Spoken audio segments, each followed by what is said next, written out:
चे अध्यक्ष माननीय जानकरताई, गायिका रमाईताई आणि ती जमलेल्या अतिशय चांगला मेकअप करून आलेल्या आमच्या 6वीच्या विद्यार्थिनी आधुनिक सावित्रीबाई, मुख्याध्यापक युवराज दादा सुरडकर, ज्येष्ठ शिक्षक सुरेंद्रदादा कोळी आणि आमचे पाहुणे पवार दादा, तसेच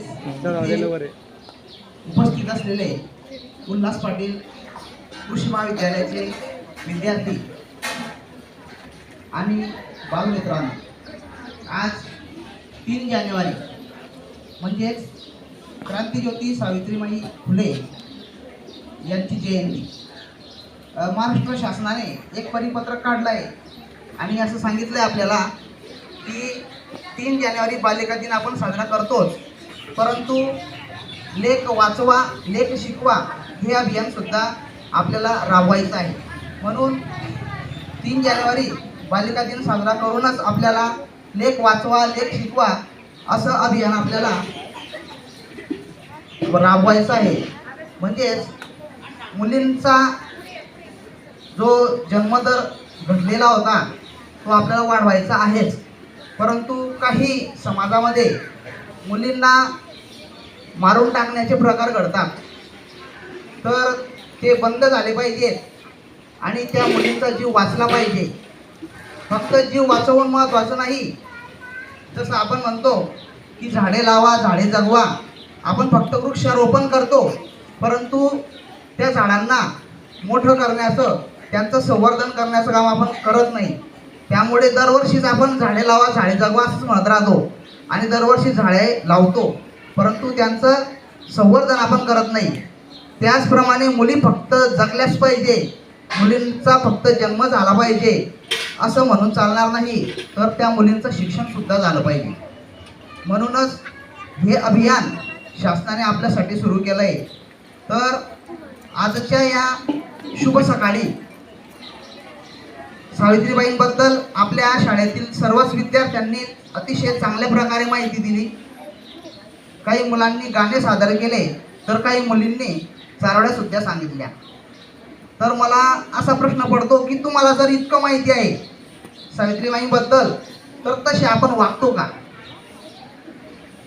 हा प्रश्न आपण स्वतःला विचारला पाहिजे.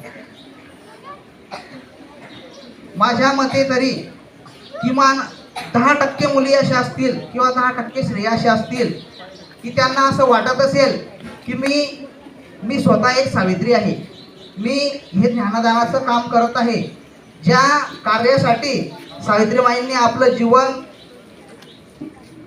खर्च केलं, आपलं जीवन वेचलं, त्या कार्यासाठी माझं जीवन मी वेचू शकत नाही, परंतु त्यांच्या थोडंफार काहीतरी टक्केमध्ये मी मुलींना महिलांना त्यांच्या हक्कासाठी जागृत करू शकते.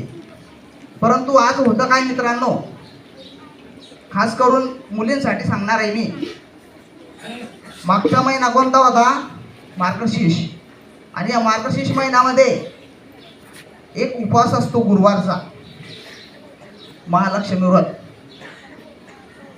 जर आता पण म्हणायचं म्हटलं तर आजूबाजूच्या ज्या स्त्रिया असतील त्या प्रत्येक गुरुवार धरतात, गुरुवारचा उपवास धरतात आणि त्यांना माहिती असतं की एक शांबाला होती आणि ती शांबाला निरोप मिळाला की तुझे आईवडील आलेले आहेत, ते नदी किनारी आहेत.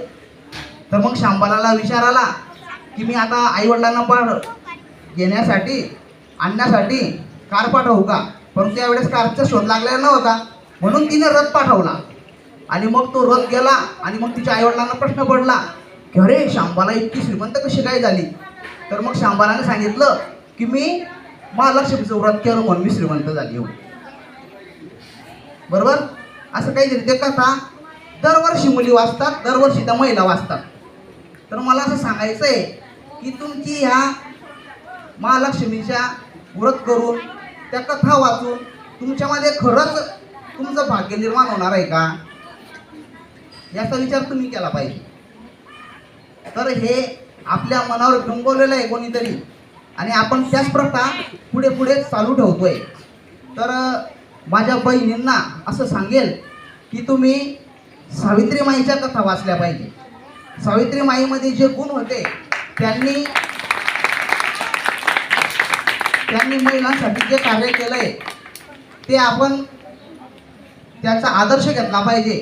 आणि त्यांनी ज्या कार्यासाठी आपल्याला शिक्षण दिलंय, ज्यासाठी त्यांनी आपल्याला सांगितलंय की तुम्ही शिका आणि चांगलं काय वाईट काय याच्यातील तुम्ही फरक जाणून घ्या आणि त्याप्रमाणे आपलं जीवन तुम्ही बदलण्याचा प्रयत्न करा.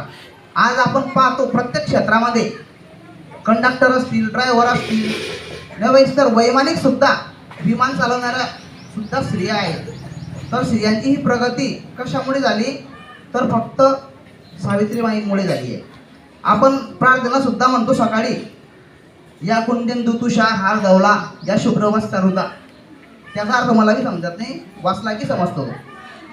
कारण की ते संस्कृत भाषेतलं आहे. कशासाठी आहे तर विद्येची देवता कोण आहे?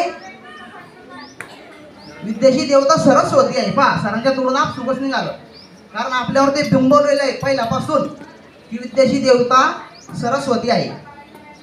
त्याच्यामुळे आपल्यामध्ये ती संस्कृत भाषा ही पूर्वापार चालत आलेली आहे आणि आपल्यामध्ये आपण ते बदल करायला तयार नाही. ज्या काही माता शिकलेल्या असतील आपल्या गावामध्ये, त्या मुलांना काय शिकवतील? अथर्व गणपती शीर्षक किंवा ओम भूर्भुवस्वा, गायत्री मंत्र. पहा, माझा बाळ किती छान म्हणतो. कोणी शिकवलं बेटा? तर मम्मीने शिकवलं, कारण की मम्मी शिकलेली आहे आणि मम्मीचे सगळे पाठ आहे. परंतु त्या मम्मींना सुद्धा मला असं सांगायचं आहे की त्यांनी ज्या महान स्त्रिया आपल्या भारतात होऊन गेल्या, त्या स्त्रियांचं काहीतरी थोडंफार चरित्र आपल्या मुलांना सांगितलं पाहिजे. त्या स्त्रियांबद्दल चांगले गुण जे आपल्या मुलांना सांगितल्यानंतर त्यांच्यात बदल होईल असं सांगितलं पाहिजे.